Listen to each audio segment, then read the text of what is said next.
네, 저희들은 함께 하나님 주신 말씀 찾도록 하겠습니다. 우리 사도행전 11장 19절에서 26절까지의 말씀입니다.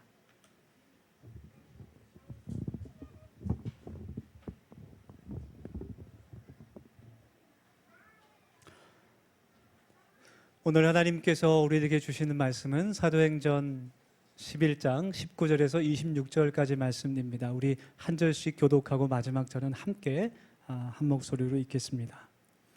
제가 먼저 19절 읽겠습니다.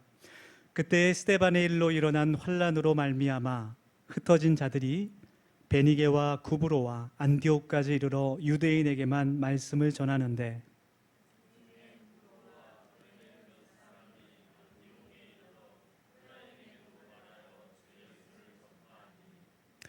주의 손이 그들과 함께 하심에 수많은 사람들이 믿고 주께 돌아오더라.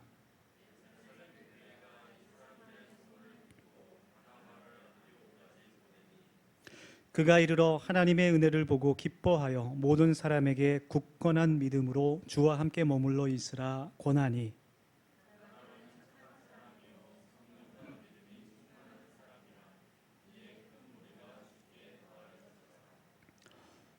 바나바가 사울을 찾으러 다소에 가서 다 같이 만남에 안디옥에 데리고 와서 둘이 교회에 1년간 모여 있어 큰 무리를 가르쳤고 제자들이 안디옥에서 비로소 그리스도인이라 일컬음을 받게 되었더라.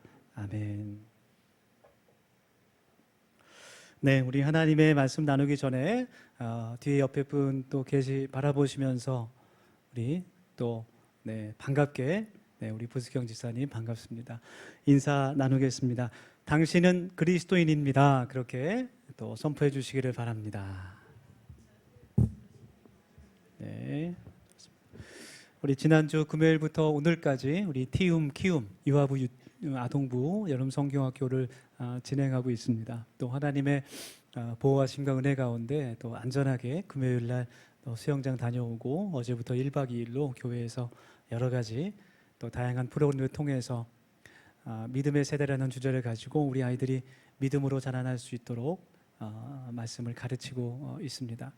성경학교를 준비하면서 또 기도하면서 제 마음에 들었던 생각 중에 하나는 우리 아이들이 정말 한 명 한 명이 참 귀하고 주님께서 그 아이들을 천하보다 귀하다 말씀하셨는데 그것이 꼭 1000명이라는 숫자는 아니지만 저는 한 명이 1000명처럼 귀하다 그런 마음이 들었어요. 그래서 우리 키움 아이들 또 티움 합하면 한 15명 정도 되는 아이들 함께 참여하고 있는데 제 마음속으로는 한 15,000명 되는 아이들 같다라는 그런 생각이 듭니다. 그래서 프로그램을 준비하면서 또 말씀을 준비하면서도 그러한 마음으로 진행을 했습니다.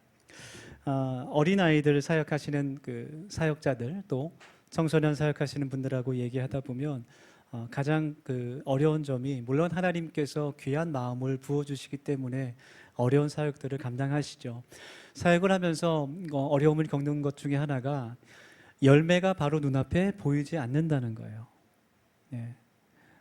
그 자라나는 다음 세대들이 교회에 정말 부모님께서 함께 나오지 않으면 꾸준히 나올 수 있는 것도 아니고 또 나온다고 할지라도 헌금을 많이 하는 것도 아니고 또 그들이 어떤 눈에 바로 보이는 그런 회심과 결단을 내릴 수 있는 상황도 아니기 때문에 정말 바로 볼 수 있는 그런 열매가 없는 것이 좀 어렵기도 하다 그런 이야기를 나눈 적이 있습니다. 그러나 우리는 계속해서 믿음의 씨앗, 복음의 씨앗을 뿌려야 할 줄 믿습니다. 아멘. 그렇게 하지 않으면 저희들이 이제 머리가 희끗희끗해질 때 교회에 저희들밖에 없는 거예요. 그렇죠? 정말 당장 눈앞에 정말 보기에 좋은 그런 열매들이 보이지 않더라도 열심히 복음의 씨를 믿음의 씨앗을 뿌리는 우리 더세움 공동체가 될 수 있기를 간절히 소망합니다. 아멘. 서울에 아주 유명한 떡볶이 골목이 있습니다. 신당동 가면 떡볶이 집들이 많죠. 그 골목 중에 한 골목에 이제 들어갔더니 첫 번째 보이는 그 간판, 떡볶이 가게 간판이 뭐냐면 서울에서 가장 맛있는 떡볶이집라는 이름이에요. 간판이. 그래서 야, 서울에서 제일 맛있어? 한번 들어가서 맛을 보고 싶은 마음이 듭니다. 그런데 조금 더 들어가서 보니까 또 다른 간판이 눈에 보이는데 그 간판에는 대한민국에서 제일 맛있는 떡볶이집 그렇게 써 있어요. 이제 호기심이 생기죠. 조금 더 골목 안으로 들어갑니다. 세 번째 보이는 떡볶이집 간판을 보니까 세계에서 가장 맛있는 떡볶이집. 네, 굉장한 자신감입니다. 세계에서 가장 맛있대요. 그런 간판들이 이제 보입니다. 그런데 저 맨 골목 끝에 허름한 집이 있는데, 허름한 가게가 있는데 그곳의 간판을 보니까 이렇게 써 있는 거예요. 이 골목에서 제일 맛있는 집 이렇게 써 있어요. 네, 다른 모든 당당한 이름들을 내놓으라 하는 이름들이 있지만 왠지 거기 한번 들어가서 먹고 싶다라는 생각을 하게 하는 그런 이름입니다. 네, 뭐 대한민국, 뭐 서울, 전 세계.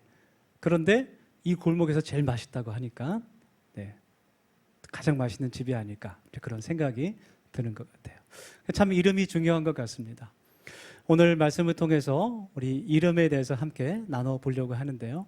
우리들은 다 이름이 있죠. 그렇죠? 개인적인 그런 이름도 있습니다. 우리 김정미 자매, 이주연 집사님, 우리 박대 형제 다 이름들이 있어요. 그렇지만 우리가 이렇게 모여서 예배할 때 또 하나님께서는 우리 모두를 더세움교회라는 그런 이름으로 불러주십니다. 더 나아가서 더 넓게 생각해 보면 우리에게는 그리스도인이라는 그러한 이름이 있습니다. 오늘 성경 본문은 어떻게 이 이름이 시작되었는지 우리들에게 이야기해 주는 그런 말씀이에요. 오늘 성경 본문 사도행전 말씀은 우리가 큐티로도 함께 나누고 있는 그런 말씀인데요. 우리 2부 예배 나오시는 모든 분들 날마다 하나님의 말씀 큐티를 하시고 계신 줄 믿습니다. 네, 강혜숙 권사님 아멘 하셨습니다. 내일부터 검사하겠습니다. 아멘. 네, 아멘 하세요. 오늘 성경 본문은 그 안디옥 교회라는 곳에서 안디옥 지역에서 있었던 그 일을 말하고 있는데요. 안디옥 교회는 예루살렘, 유대 안에 있는 예루살렘 교회가 아닌 이방 지역에 세워진 교회였어요. 네. 예루살렘 교회와는 아주 멀리 떨어진 이방 지역의 안디옥이라는 곳에 세워진 교회였습니다. 처음에는 예루살렘의 교회가 세워졌습니다. 예수님께서 부활하신 후에 사도들과 또 120명의 제자들이 함께 모여서 뜨겁게 주님께서 약속하신 성령을 기다리며 다락방에서 간절히 기도했을 때 오순절 불같이 뜨거운 성령이 그들에게 임하고 예루살렘 교회가 시작됐습니다. 그들이 성령을 받은 후에는 담대해져서 이제는 생명을 그 목숨을 희생하는 것을 두려워하지 않고 가는 곳마다 예수께서 하나님의 아들이 되시며 그리스도라는 것을 담대하게 선포했어요. 많은 사람들이 예수님을 믿게 됩니다. 그리고 특별히 선교와 구제 사역을 통해서 수많은 사람들이 예루살렘 교회로 들어오게 됩니다. 너무나 많은 사람들이 들어오게 됐을 때 그것을 감당할 수 없게 됐고 초대교회는 예루살렘 교회는 7명의 집사님을 뽑아서 구제하는 일을 전담하게 하고 또 12사도는 말씀을 가르치는 일과 기도하는 일에 힘쓰게 됐어요. 날마다 하나님께서 예루살렘 교회에 큰 은혜와 성령을 부어주셔서 교회가 크게 성장하게 됐습니다. 하나님의 은혜였습니다. 하지만 하나님의 뜻과 계획은 예루살렘 교회가 크게 성장하는 것을 원하지 않으셨어요. 하나님의 계획, 예수님의 뜻은 예루살렘 교회만이 크게 성장하는 것을 넘어서서 예수 그리스도의 복음이 온 땅 끝까지 선포되는 것, 그것이 하나님의 구원의 계획이었습니다. 이제 예루살렘 교회에서 핍박이 일어나게 되죠. 네. 유대인들은 예수님을 죽인 것을 모자라 이제는 사도들까지 위협하고 결국은 스데반 집사가 순교를 당하게 됩니다. 스데반 집사가 순교당한 일 때문에 더 많은 그리스도인들이 핍박당하게 됩니다. 때로는 예수님을 믿는다는 이유만으로 맞기도 하고 그들이 가진 것을 빼앗기기도 하고 위협을 당하기도 합니다. 오늘 본문 말씀 19절을 보면 그때에 스데반의 일로 일어난 환난으로 말미암아 흩어진 자들이 베니게와 구브로와 안디옥까지 이르러 유대인에게만 말씀을 전하는데 그런 말씀이 있어요. 예루살렘에 있었던 성도들이 유대인이었다가 그리스도인이 된 그 사람들이 핍박으로 인해서 사방으로 흩어지게 된 것입니다. 그것을 디아스포라라고 합니다. 구브로와 또 베니게, 페니키아와 키프로스 지역이죠. 또 안디오크 지역으로 그 유대인 출신의 그리스도인들이 흩어지게 되는 거예요. 그리고 그곳에 가서 이미 그 지역에 자리를 잡고 살고 있었던 유대인들에게 예수 그리스도를 전하게 됩니다. 그 사람들이 예수님을 믿게 되는 거예요. 19절의 말씀을 보니까 그 끝에 유대인에게만 말씀을 전했다라고 기록되어 있어요.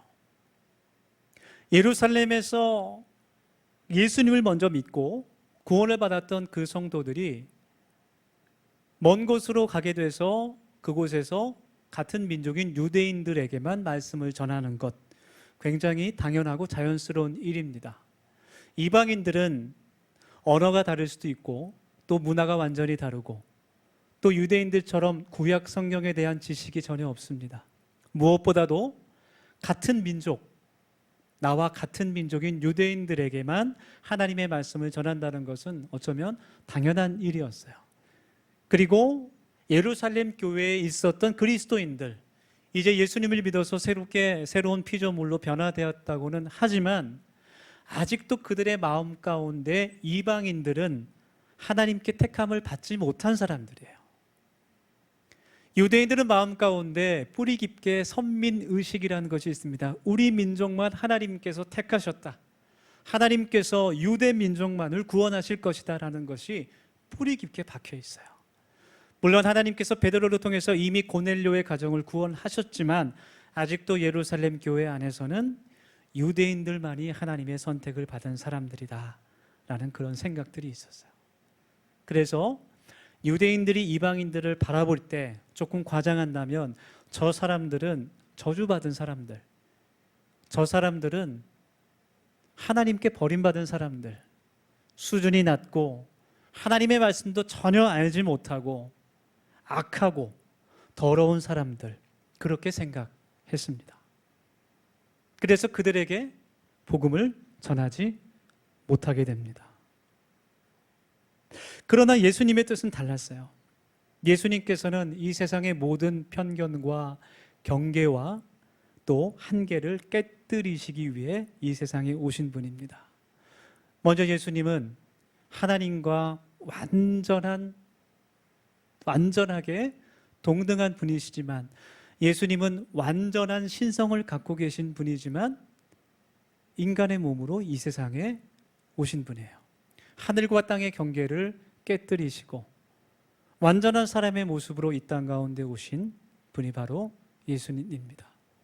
그리고 주님께서 이 땅에 오셔서 선포하신 그 말씀, 그 하나님 나라는 유대인들이 그렇게 바라고 기다리던 그들만의 왕국이 아니었습니다. 유대인들은 하나님의 나라를 정치적이고 경제적인 자신 유대의 왕국으로 생각했어요. 그러나 예수님은 그것을 깨뜨려 버리십니다. 주님은 이 땅에 이미 임한 하나님의 통치와 능력을 그들에게 선포하시면서 그들이 원했던 하나님의 나라가 헛된 것을 알려주십니다. 그리고 예수님께서는 하나님 나라의 복음을 선포하시면서 하나님의 구원이 유대라는 그 민족을 넘어서 사마리아와 온 땅 끝까지 선포되어야 한다는 것을 가르쳐 주셨어요. 사도행전 말씀을 읽어보면 베드로 사도와 또 바울 사도를 통해서 하나님께서 이방 선교를 시작하시지만 이미 주님께서는 오늘 말씀을 보면 이미 온 땅까지 복음이 전파되도록 역사하시는 것입니다. 아직 예루살렘 교회는, 그 초대교회는 사도행전 1장 8절의 말씀, 사마리아와 온 땅 끝까지 복음을 전하라는 그 말씀을 아직까지는 잘 이해하지 못하고 있었어요. 그들은 아직 예수님을 믿긴 했지만 예수님을 따라 자신의 경계와 한계를 깨뜨리지 못하고 있었습니다. 그래서 하나님께서 예루살렘 교회의 핍박을 허락하신 거예요. 하나님께서 핍박하신 것은 아닙니다. 그러나 하나님께서 바벨론과 아수르를 통해서 이스라엘에게 고난을 허락하셨던 것처럼 예루살렘 교회에도 핍박을 허락하셨어요. 그래서 그 예루살렘 교회의 성도들이 흩어지게 된 겁니다. 하나님께서 그 흩어진 성도들을 통해서 그들의 믿음의 조상이었던 아브라함에게 주셨던 그 언약의 말씀, 이방인들을 포함한 땅의 모든 족속들이 너를 인해서 복을 받을 것이라는 그 언약, 복의 통로가 될 것이라는 그 약속을 이들을 통해서 이루어 가시는 겁니다. 아멘. 하나님께서 그 언약의 말씀을 우리들을 통해서도 이루어 가실 줄 믿습니다. 우리 더세움 교회가 그 하나님의 언약을 이루는, 하나님께서 기뻐하시는 복음의 공동체가 되기를 원합니다. 계속해서 20절 말씀을 보면 그 중에 구브로와 구레네 몇 사람이 안디옥에 이르러 헬라인에게도 말하여 주 예수를 전파하니, 그렇게 말씀해요. 흩어진 성도들이 구브로와 구레네, 지금으로 말하면 이제 이집트 서쪽 리비아 지역인데요, 그곳으로 가서 아마 복음을 전했을 겁니다. 그런데 이 구브로와 구레네에 있었던 그 이방인들, 유대인이 아닙니다. 그 이방 사람들이 어떻게 해서 예수님의 그 복음을 들었는지는 성경에 나와 있지 않아요. 그들이 그곳에 온 유대인 출신의 그리스도인들에게 복음을 들었는지, 혹은 이 사람들이 예루살렘에 왔다가 예수님에 대해서 들었는지는 알 수 없지만, 이 구브로 사람, 구레네 이방인들이 예수 그리스도에 대한 복음을 듣고 예수님을 믿게 됐어요. 그리고 이 사람들이 안디옥으로 가서 복음을 전하게 됩니다. 안디옥 교회의 시작이 바로 이렇게 이루어지게 되는 거예요. 이 말씀은 신약 성경에서 이방인의 입을 통해서 복음이 전해진 첫 번째 사건을 기록하고 있는 말씀이에요. 여러분, 안디옥 교회는 사도 바울이 세운 교회가 아니었습니다. 바나바가 세운 교회가 아니에요. 이방인들이 이방인들에게 복음을 전해서 세워진 교회가 바로 안디옥 교회였습니다. 그래서 안디옥 교회가 이방 선교의 전초 기지의 역할을 감당하게 되는 거예요. 여러분, 하나님께서는 하나님의 일을 행하십니다. 아멘. 네, 우리가 하는 게 아니에요. 하나님께서는 하나님의 선교를 하나님께서 행하시는 거예요. 교회는 그 하나님의 선교에 참여하는 것뿐입니다.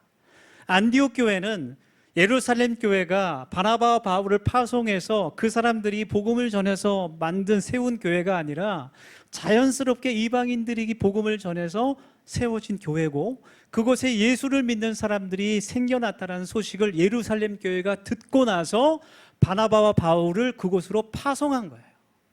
그리고 바나바와 바울은 이미 교회가 세워진 안디옥에 가서 하나님의 말씀을 더욱더 힘있게 가르친 겁니다. 그것이 바로 안디옥 교회였어요. 이 복음을 전했던 이방인들 이름도 나와 있지 않습니다. 몇 사람인지도 모르겠어요. 네, 아마 이 사람들도 어떻게 복음을 전했는지는 모르겠습니다. 아마 그 사람들도 성경에 대해서 잘 알지 못했을 거예요. 단순히 예수님에 대해서, 예수님께서 하나님의 아들이 되시고 그리스도가 되신다는 그 복음에 대해서 듣고 아마 말도 더듬으면서 유창하지 못하게 그렇게 복음을 전했을 겁니다. 그러나 하나님께서 그 이방인들의 선포 가운데도 역사하셨다는 사실이에요. 그 말씀이 21절과 22절의 말씀입니다. 주의 손이 그들과 함께 하심에, 그 구브로와 구레네 이방인들을 말하는 겁니다. 그들과 함께 하심에 수많은 사람들이 믿고 주께 돌아오더라. 예루살렘 교회가 이 사람들의 소문을 듣고 바나바를 안디옥까지 보내니. 아멘. 네, 바나바가 바울을 찾아서 함께 가죠. 주의 손이 그들과 함께 했다는 말씀은 그 이방인들이 복음을 전할 때 하나님의 신비한 능력과 기적이 임했다는 것을 나타내는 단어예요. 유대인들이 아니라, 그리스도인들이 아니라, 사도 바울이 아니라 이방인들이 복음을 전했는데도 그 가운데 하나님의 기적이 나타나게 된 거예요. 하나님께서 그들과 함께 하실 때 안디옥 교회가 놀랍게 부흥하게 된 것입니다. 그리고 26절 말씀을 보면 바울과 바나바가 정말 1년 동안 열심히 하나님의 말씀을, 이제 구약 성경의 말씀이겠죠. 구약 성경에 나타난 이 모든 예언들이 하나님의 아들 예수 그리스도를 예언한 것이다. 우리가 믿고 고백하는 이 예수라는 사람이 우리의 구세주가 되는 분이다라는 것을 열심히 잘 가르쳤을 겁니다. 그래서 1년 동안 하나님의 말씀을 잘 가르치고 양육하고 또 목회하면서 비로소 안디옥 교회 사람들이 그리스도인이라는 별명을 얻게 됐습니다. 안디옥 교회의 성도들, 그 안디옥 교회의 성도들을 그리스도인이라고 부른 사람들은 교회 안에 있는 사람들이 아니었어요. 교회 바깥에 있는 안디옥 지역에 사는 이방인들이었습니다.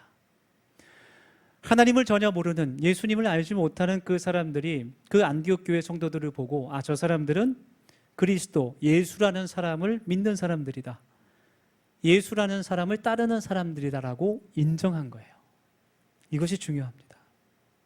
오늘 우리 본문 말씀을 통해서 우리 모두가 그리스도인이라는 이름을 가진 사람으로 살아갈 수 있기를 간절히 원합니다.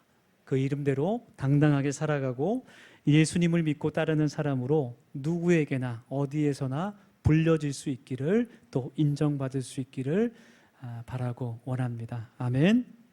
그렇다면 이제 그리스도인은 어떤 사람들인가? 그리스도인이란 이름을 가진 사람은 어떤 사람인가? 첫 번째는요, 하나님의 말씀, 예수님의 말씀을 믿는 사람이었습니다. 조금 전 읽었던 우리 말씀처럼 바나바와 바울이 안디옥 교회에 와서 1년 동안 하나님의 말씀을 잘 가르쳤어요. 그리고 그 말씀을 배운 것을 통해서 이들이 그리스도인으로 불리게 됩니다. 주님께서 베드로에게 말씀하셨습니다. 반석 위에 내 교회를 세울 것이다. 마태복음 16장에 나오죠. 반석이라는 것은 베드로의 이름이 아니라 베드로가 주님을 향해서 주님은 그리스도이십니다, 하나님의 살아계신 아들이십니다라고 고백한 그 믿음 위에 교회를 세우신다고 말씀하신 거예요. 여러분, 우리가 예수님을 우리의 주님으로, 하나님의 아들로, 살아계신 아들로 고백할 때 우리는 교회로 세워질 수 있고 그리스도인이 될 수 있습니다. 아멘.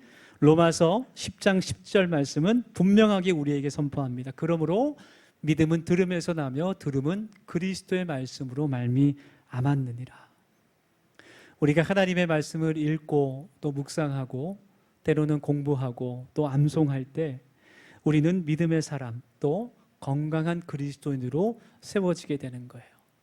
우리가 영접 기도를 하고 주님을 나의 구세주로 영접해서 구원은 받았을지라도 우리가 하나님의 말씀을 읽지 않고 또 배우지 않게 되면 그것은 건강하지 않은 그리스도인이 됩니다. 결국은 쉽게 흔들려 버리는 그런 사람이 됩니다.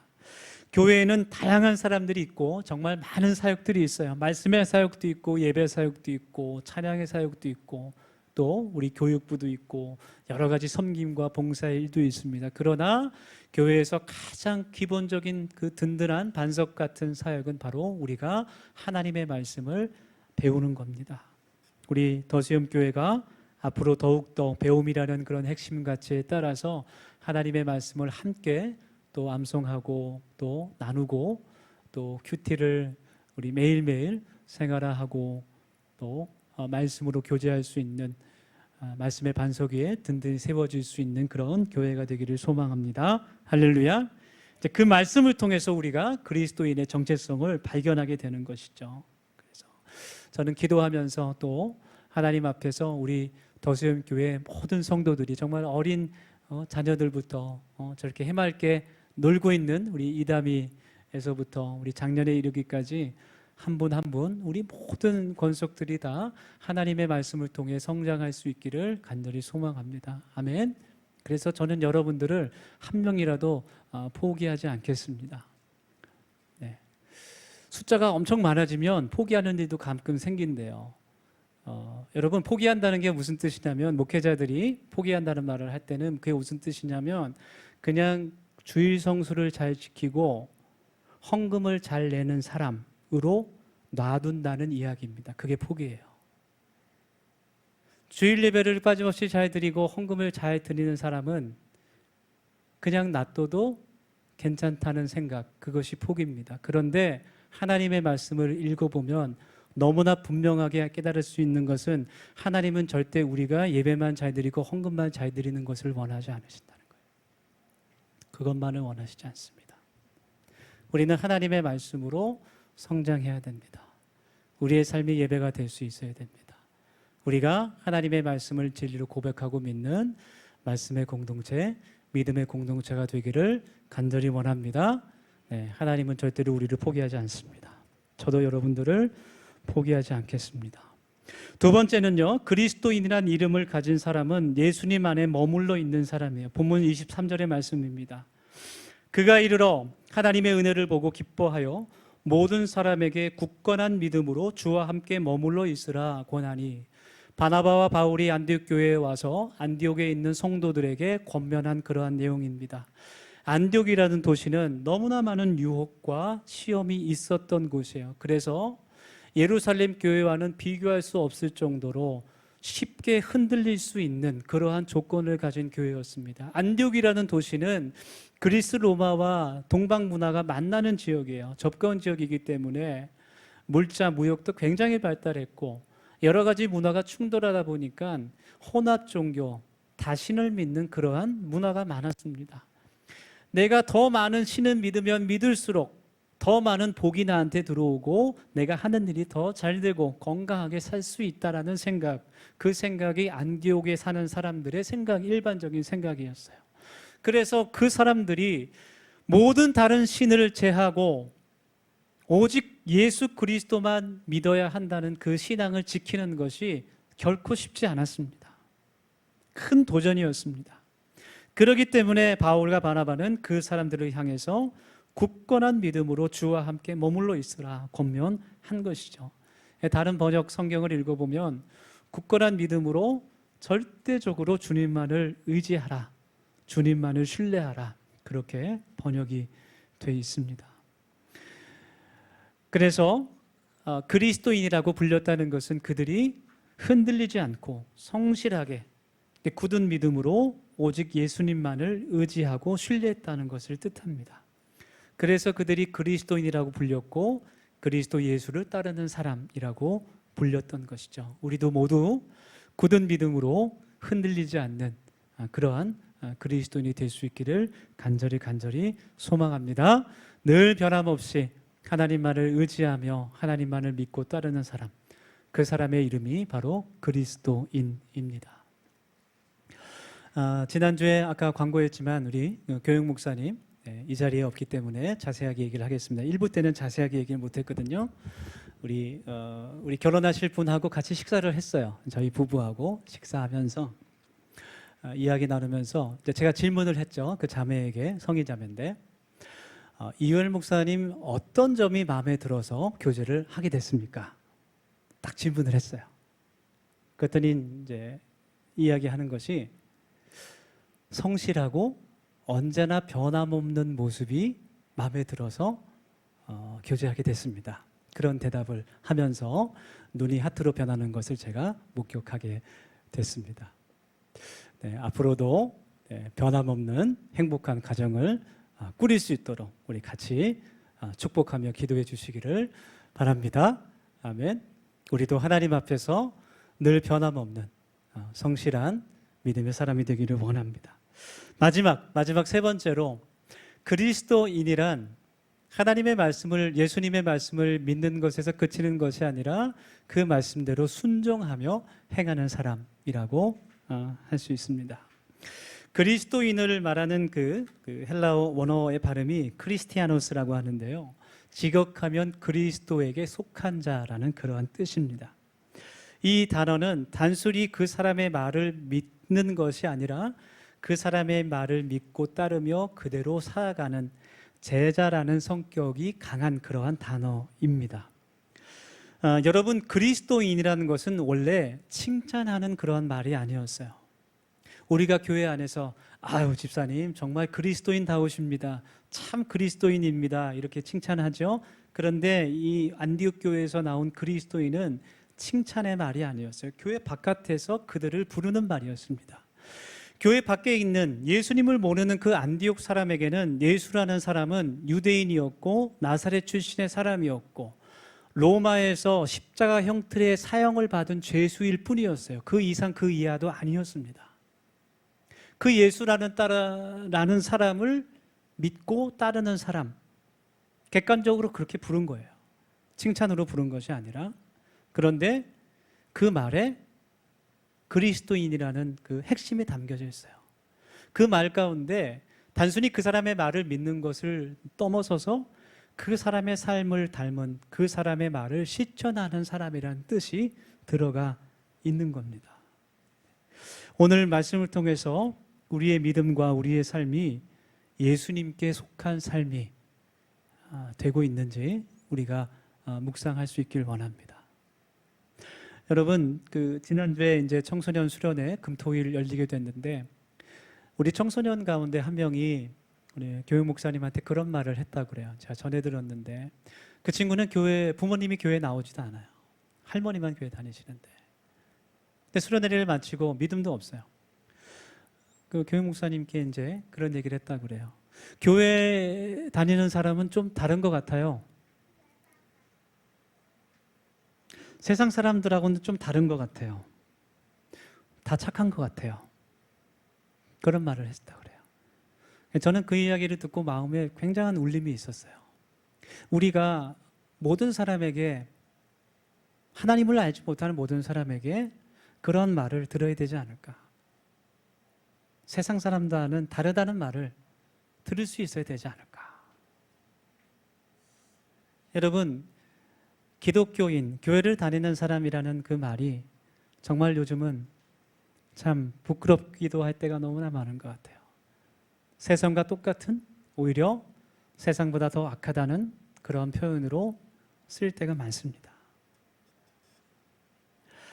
여러분, 바닷물이 굉장히 짜죠. 바다에 가보면 손가락으로 한번 딱 찍어 먹어봐도 이야, 이거는 도저히 마실 수 없겠다라는 생각이 번쩍 들 정도로 바닷물이 굉장히 짭니다. 찾아보니까 지역마다 차이는 있지만 평균적으로, 전 세계 평균적으로 염도가 3.5%라 그래요. 소금의 그 염도가 1리터에 35g, 굉장히 작은 양이죠. 그런데도 그렇게 짠맛을 내고 바다가 썩지 않을 수 있도록, 바다에서 많은 생명들이 잘 살아갈 수 있도록 그 소금이 그 바닷물을 유지하는 겁니다. 여러분, 대한민국에 그리스도인이 몇 명이나 될까요? 몇 퍼센트 될까요? 점점 떨어지고 있지만 최근 통계를 보니까 20%라 그래요. 표면적으로 나타낸 것이 20%의 그리스도인이 있다고 합니다. 이 땅에 그리스도인들이 20%가 있다면 왜 우리가 사는 세상이 이렇게 점점 악하여지고 살기 힘들어질까? 그런 생각을 하게 되죠. 세상을 탓할 것이 아니라 우리가 먼저 하나님 앞에서 회개해야 됩니다. 우리가 먼저 하나님 앞에서 무릎 꿇을 수 있어야 됩니다. 어쩌면 이 세대는 정말로 그리스도인이라는 이름을 가진 그런 사람들을 원하고 바라고 있는지도 모르겠어요. 우리 모두가 그 이름을 가진 사람으로서 세상에 소금이 되어 살아갈 수 있기를 예수님의 이름으로 권면합니다. 우리 함께 이 시간 통성으로 1, 2분 함께 결단하며 기도하겠습니다. 우리 세 가지 기도 제목을 가지고 함께 기도하십시다. 첫 번째로, 하나님, 그리스도인으로서 하나님의 말씀을 더욱 사랑하길 원합니다. 두 번째로 기도합시다. 주님, 흔들리지 않는 믿음을 주시고 늘 주님을 의지하고 신뢰하며 살아가는 사람 되게 하여 주시옵소서. 마지막으로 기도할 때 주님의 삶을 닮은 제자 되기를 원합니다. 말뿐이 아닌 예수님의 삶을 닮아갈 수 있는 제자 될 수 있도록 주님 도와주십시오. 우리 함께 시간 통성으로 기도하겠습니다. 아버지 하나님, 저희들이 이 시간 같이 기도하며 나아갑니다. 아버지 하나님, 성령 하나님께서 함께하여 주셔서 아버지 하나님, 오늘 말씀에 나온 것처럼 아버지 하나님, 예수님을 닮을 수 있는 참된 그리스도인으로 살아갈 수 있는 우리 모두가 될 수 있도록 아버지 하나님 은혜 베풀어 주시고 인도하여 주시옵소서. 아버지 하나님의 생명의 말씀으로 우리들의 영의 양식을 채울 수 있는 사람들에게 인도하여 주시고 그 말씀 위에 하나님 예수님을 닮은 사람으로 자라나고 성장할 수 있도록 하나님께서 도와주시기를 간절히 소망합니다. 하나님, 때로는 세상의 유혹과 시험이 저희들을 흔들 때도 있지만 하나님, 쓰러지지 않도록 주님 붙들어 주시고 아버지 하나님께서 굳은 믿음을 저희들에게 주셔서 늘 주님을 의지하며 살아갈 수 있는, 늘 주님을 신뢰하며 살아갈 수 있는 주의 사람들이 될 수 있도록, 그리스도인이 될 수 있도록 하나님께서 은혜 베풀어 주시옵소서. 또 하나님, 주님께서 주님의 말씀을 따라 살아갈 수 있는, 주님의 말씀을 삶으로 순종할 수 있는 믿음의 사람들 될 수 있기를 원합니다. 하나님, 우리 스스로 정해놓은 그 한계를 깨뜨릴 수 있도록 주님 도와주시고, 하나님 그 모든 경계를 깨뜨려 주는 것이시고, 세상에 예수 그리스도를 우리의 삶으로 보여줄 수 있는, 예수를 우리의 삶으로 나타낼 수 있는 주님의 제자들이 될 수 있도록 아버지 하나님 은혜 베풀어 주시고 주님 인도하여 주시옵소서. 그래서 하나님 우리를 통해서 놀랍게 세상이 변화될 수 있는, 하나님을 깨끗하게 해줄 수 있는 주님의 세대로 나타날 수 있도록 아버지 하나님 인도하여 주실 수고로 원합니다. 주님께서 도와주시옵소서. 예수님의 이름으로. 거룩하신 하나님, 저희들 작고 연약하나 세상의 소금 되어 살아가기를 원합니다. 주님께서 저희들을 통하여 이 세상이 하나님 나라 되도록 역사하여 주시옵소서. 예수님의 이름으로 기도드립니다. 아멘.